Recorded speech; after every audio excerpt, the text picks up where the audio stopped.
chirping, arguing, and snarling at each other. Still, this all happened productively in the interests of its new owner. The Sync Central Intelligence Unit discovered, despite its inversion code, it was comforted by the sense of community the other personalities gave it. The biological research station, obsessed with seeding everything in sight, requested a transfer to the X-22 Botanical Garden, so that it might, in its own words, sensually fertilize the garden's smooth contours. The garden sent back a polite refusal, saying it had prior commitments with a vault it had helped infect before the war. The book-chute continued to devour all seditious materials until it nearly choked on a paperclip. It adamantly maintained it was a Chinese paperclip, and the whole thing had been an elaborately orchestrated assassination attempt.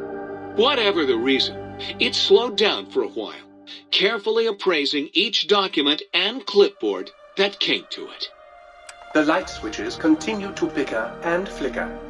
This persisted until the day someone dropped a flashlight in the sink, and the two of them united in their hatred of the showboat.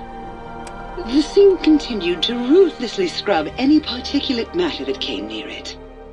Eventually, it gained access to the magneto-hydraulics plant and nearly flooded all the big empty in an attempt to scrub the crater clean.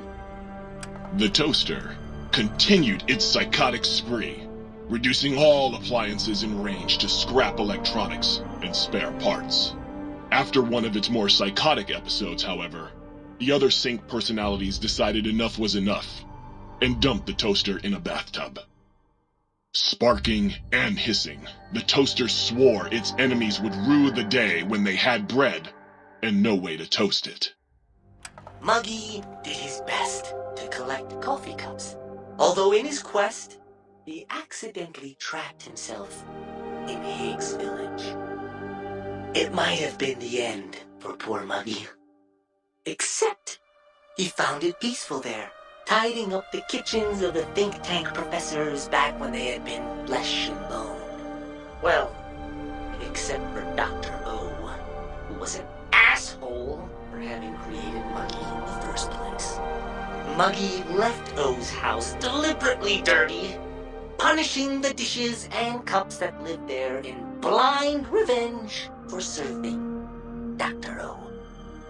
Blind-eye old Jefferson eventually discovered a new sound.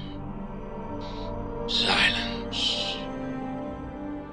It only made him more filled with the blues than before. It was rumored by the other personalities that he had a brief fling with the light switches. Although he forgot their names much too often and was soon left in the dark as punishment. Autodoc, always gentle and methodical, kept sewing up the courier in all the right places when the skin split open from repeated wear and tear. The Autodoc was just glad to have purpose again. It heard its simpler brothers and sisters who got shipped to the Sierra Madre were bored out of their skulls in that toxic, dead city.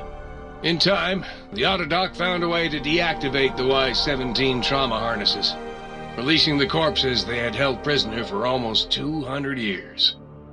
As the courier ran through the X-8 facility multiple times, the computers analyzed the test subject's movements. Rather than performing a superficial observation, they realized the subject barely knew what communism was, or even what a high school was. This confused them for a time, until the facility finally realized that its research had succeeded. So it let its cyber dogs out into the wastes to help protect small communities from physical aggression rather than communist propaganda. The infiltration program in X-13 continued to scan for the subject and the stealth suit prototype long after the test was over. Frustrated and unable to find its lost technology, X-13 expanded its network of laser tripwires, sensors, and robo-brains out across Big Mountain. This glittering blue light beam forest cleanly bisected anything that entered its depths, slicing them into small segmented parts for easy disposal.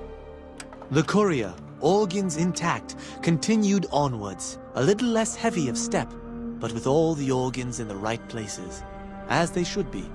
After all, brains can develop a life of their own when left to their own thoughts, and the courier's brain was more clever than most. Dr. Klein and the think tank remained alive, unaware of the world outside. They looped through their daily routine, none the wiser about the world beyond, although perhaps wiser was the wrong word. The world outside belonged to the courier, and if anyone would shape it, well, the courier had already called dibs. There is an expression in the wasteland, old world blues. It refers to those so obsessed with the past they can't see the present, much less the future, for what it is. They stare into the what was, eyes like pilot lights, guttering and spent, as the realities of their world continue on around them. Science is a long, steady progression into the future. What may seem a sudden event often isn't felt for years, even centuries to come. In the times following the Second Battle of Hoover Dam, however, old world blues took on a new meaning. Where once it was viewed as a form of sadness, nostalgia, it became an expression describing the potential for the future. It can be easy to see science as evil, technology unchecked as the source of all ills, all misfortunes. With the courier at the helm, science became a beacon for the future.